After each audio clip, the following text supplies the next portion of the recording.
Do you struggle with planning meals for your camp trips? If so, you're making it too hard. Today, I am sharing my 9-step process that's going to help you plan a week-long camp trip menu in just 10 minutes. Be sure to grab one of my free printable camping meal planner templates. I'll leave a link below. Step 1 is to indicate the number of days in your trip. All you do is put an X in the box for the meals that don't apply. Step 2, write down the number of people that you're feeding for each meal. Step 3, on travel days, if you're eating at home or if you're stopping at a restaurant along your route, write that in the appropriate square. Step 4, at camp, if you are eating out at a restaurant or you're joining a friend for a meal at their campsite, just write that in the appropriate square.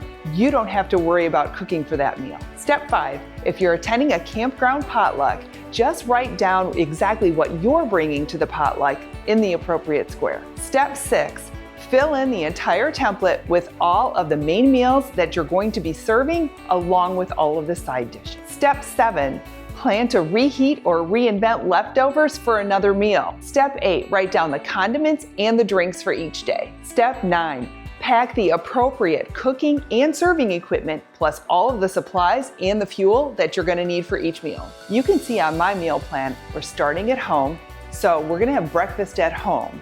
Then later in the day, after we're done traveling, we get to camp, we're ready to set up. I'm going to have pre-made tuna so I can quickly make tuna sandwiches for lunch. Later in the day, when we've got a little more time, I'm still gonna make a really simple meal, but this one is a 1-pot spaghetti dinner, and I'm gonna put a little garlic bread on the side with some salad. Because this meal uses salad, it's one of those perishable items that I like to use earlier in the trip. Here's the real key to making this process really simple. Before you start filling out the template, think through these 10 considerations. Number 1, the length of your trip. You need to determine how many meals you need to plan.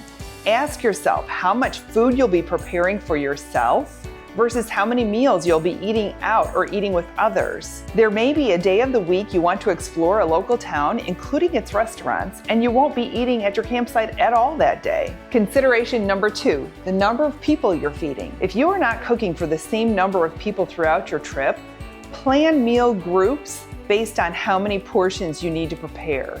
Do you need camping meals for 2, or are you feeding crowds and need easy camping meals for large groups? Consideration number 3, the time that you have to devote to cooking. Do you have a very active trip planned, leaving less time for preparing food? Consider your prep time, your cook time, and your cleanup time.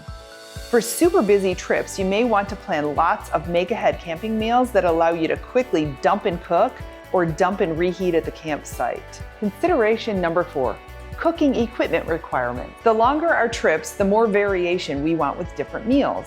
We like to make our camping smoker recipes, but we don't always travel with our portable smoker. One thing we always travel with is our cast iron Dutch ovens. We have 3 of them.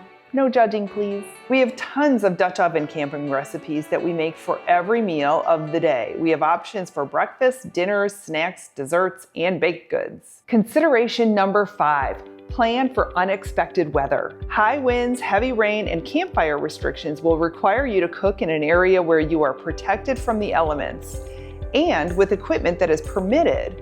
In those instances, campfire cooking is not an option. You will probably want to use propane or electric appliances. Here are some options that I like to use. I like cooking with a Blackstone, an Instant Pot, a portable smoker, a grill, a camp stove. In some instances, I might even do no-cook camping meals. We've got an upcoming trip where we are going to be dealing with fire restrictions the entire time. So I'll be using a lot of my camp stove recipes. I'll leave a link to the video below. Consideration number 6, serving utensils. One of the best ways to ensure you have enough plates is to avoid using them. Foil packets are a great way to eliminate the need for lots of plates and the need to wash them. You can make campfire meals in foil for small groups or large ones. The other nice thing about foil packs is the ability to customize the food that you put inside each pack, which is really great for picky eaters.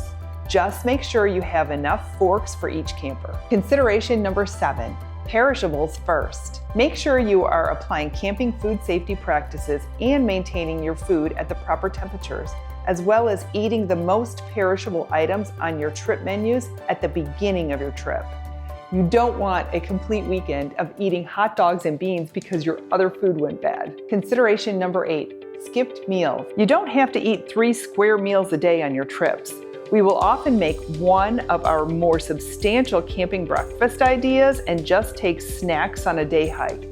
Then have one of our yummy dinners when we get back to camp. Consideration number 9, remember the condiments. If you've been around here very long, you know my husband is a hot sauce nut. I added a condiment section to my camping meal plan template. I also have a standing item on my personal grocery list, so I'll never forget the hot sauce again. Consideration number 10. Plan your food storage space. Whether you're camping in a tent, a trailer, or a huge motorhome, space planning is just as important as meal planning.